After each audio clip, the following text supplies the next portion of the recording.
ધોળકાના સુપ્રસિદ્ધ યાત્રાધામ અરણેજ બુટ ભવાની મંદિરના ટ્રસ્ટીઓ વચ્ચેના વિવાદને લઈ ભ્રષ્ટાચાર અને ગેરરીતિના ગંભીર આક્ષેપ પ્રતિ આક્ષેપો થઈ રહ્યા છે। પરિક્રમા પથની કામગીરીનો ખર્ચ, દાનપેટીની ચાવીઓ અને ટ્રસ્ટીના સર્વે નંબરની જમીનમાં ખનન કરી માટીની નાણાં કમાવવા જેવી ગેરરીતિ સામે સરકાર તરફથી તપાસ કરી કાર્યવાહી કરવાની માંગ ઉઠી છે। બુટ ભવાની મંદિરના વહીવટીય કામ બાબતે 20 પાનાનો એક પત્ર પ્રમુખ તરીકેની સહી સાથે વ્યાસ બિપિનચંદ્ર દ્વારા લખાયો હતો, જેને લઈને પૂર્વ ટ્રસ્ટી નરેશ પટેલ અને ટ્રસ્ટી દશરથ પટેલ સામે ભ્રષ્ટાચારના આક્ષેપો કર્યા। મારું નામ વાળા રુદ્રદત્તસિંહ બહાદુરસિંહ છે। હું અહીંયા ભુવાજીના દીકરા તરીકે સેવા બજાવું છું। આ લોકોએ અમારી પ્રણાલીને ઠેસ પહોંચાડી છે। ચાંદીના વાસણો જે અમે આઠમના દિવસ માતાજીના હવનમાં ઉપયોગ કરવી છીએ, જેના અમે નૈવેદ્ય ધરાવીએ છીએ, તે આ લોકોએ અલ્ફેર અમારે પ્લાસ્ટિકમાં ધરાવવા પડ્યા। આ લોકોએ લોકરમાં મૂકી ચાવી લઈ અને જતા રહ્યા છે। મારું નામ સંજયસિંહ વાળા છે। તારીખ 17/9/2023 ના રોજ અરણેજ બુટ ભવાની મંદિરમાં ટ્રસ્ટી તરીકે લોકલ ધારાસભ્ય કિરીટસિંહ ડાભી સાહેબની નિમણૂક કરવામાં આવી, પરંતુ 28/9/2024 ના રોજ અરણેજ બુટ ભવાની માતાજી મંદિરે ટ્રસ્ટની મીટિંગ મળેલી હતી। આ મીટિંગમાં અમારા દ્વારા ટ્રસ્ટી સાહેબ કિરીટસિંહ ડાભી સાહેબને રજૂઆત કરવામાં આવી કે 2012 થી 2020 સુધીમાં દશરથભાઈ ગોવિંદભાઈ પટેલ, નરેશભાઈ નાથાભાઈ પટેલ દ્વારા મોટા પાયે જમીનોનું કૌભાંડ કરવામાં આવ્યું છે। માતાજીના સર્વે નંબરો બારોબાર મોટું માટીનું ખનન કરવામાં આવ્યું છે। આ બધું સાંભળતા કિરીટસિંહ ડાભી સાહેબનું હૃદય દ્રવી ઉઠ્યું। તેમને આ બધી કોઈ વસ્તુની જાણ હતી નહીં। તેમણે કીધું કે આવા ટ્રસ્ટમાં મારે ટ્રસ્ટી તરીકે રહેવાય ને, જે આવડા મોટા કૌભાંડો થતા હોય। તેમણે પોતે સ્વ હસ્તકે લખીને રાજીનામું આપી દીધું અને ટેબલ ઉપર મૂકીને કીધું કે હવે તમે બધા ગામજનો જાગો અને આના વિરુદ્ધ યોગ્ય તપાસ થાય અને બહાર જાણ સરકારમાં રજૂઆત કરો અને આવા લોકોને ટ્રસ્ટમાંથી દૂર કરો, એની કાર્યવાહી તમે જાતે કરો। મારે ટ્રસ્ટી તરીકે હું આવા ટ્રસ્ટમાં રહેવા માંગતો નથી જ્યાં આવા લોકો કૌભાંડો કરતા હોય। એટલે તેમને પોતે રાજીનામું આપીને સ્વ કે ટ્રસ્ટના રેકોર્ડ ઉપર મૂકીને જતા રહ્યા। પરંતુ તેમના જયા બાદ ભૂતપૂર્વ ટ્રસ્ટી નરેશભાઈ નાથાભાઈ પટેલ દ્વારા એ બદઇરાદાપૂર્વક એ ટ્રસ્ટી નહોતા છતાં પણ એક કાગળ એમને પોતે પોતાના ફાઇલમાં મૂકીને અહીંથી જતા રહ્યા। તો શું એ આ કૌભાંડો દબાવવા માંગે છે? તો એમનો ઈરાદો શું છે એ પણ એક તપાસનો વિષય। જો યોગ્ય તપાસ થાય તો આમાં મોટું કૌભાંડ બહાર આવે એવું છે। હું અરણેજ બુટ ભવાની માતાજી ટ્રસ્ટનો સિનિયર ટ્રસ્ટી છું। મારું નામ બિપિનચંદ્ર જસવંતરાય વ્યાસ છે।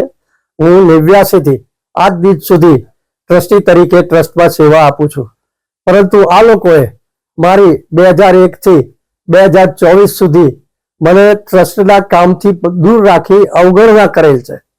વારંવાર રજૂઆત કરવા છતાં પણ એ લોકો કંઈ ધ્યાન લેતા નહોતા।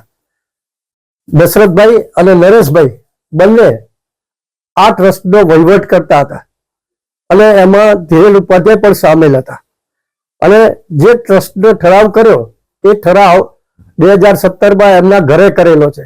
વાસ્તવમાં આ ઠરાવ ટ્રસ્ટની ઓફિસે કરવો જોઈએ, જે કરેલ નથી અને બાંધકામની અંદર ઘણી ગેરરીતિ થઈ હોય એવું મને જણાય છે। જ્યારથી 2024માં નામદાર કોર્ટે મને બાળક તરફેણમાં ચુકાદો આપ્યો, ત્યાર પછી જ્યારે મને ખ્યાલ આવ્યો, ગ્રામજનોએ રજૂઆત કરી, તેથી કરીને આ તપાસ માટે મેં આ આગળ કાર્યવાહી કરેલ છે, જેની આપ સર્વ મારફતે, મીડિયા મારફતે વધુ આગળ તપાસ થાય, યોગ્ય તપાસ માતાજીના હિતમાં થાય એવું ઈચ્છું છું।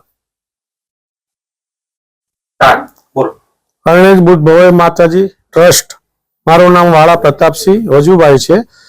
મારી બુટ ભવાની અરણેજ મંદિરમાં ટ્રસ્ટી તરીકે નિમણૂક કરી છે, છતાં પણ હજુ મેં ખાતરી કરાઈ છતાં જે મંદિરની પેટી ચાવી એ હજુ અહીંયા મળતું નથી એમ કે છે। ટ્રસ્ટીઓ પાસે છે, જૂના ટ્રસ્ટી જે દશરથભાઈ પટેલ અને નરેશભાઈ પટેલ, એમણે નરેશભાઈ પટેલે તો રાજીનામું આપ્યું હોવા છતાં એવું મને જાણવા મળ્યું કે 1 વર્ષથી છેલ્લે પેટી પણ એ ખોલે છે અને અહીંયા કામનો દેખરેખ પણ એ જ રાખે છે, કોઈને સોંપતા નથી અને કામનો આ કોન્ટ્રાક્ટ પણ એમને જ આપેલો છે એવું કહેવામાં આવે છે।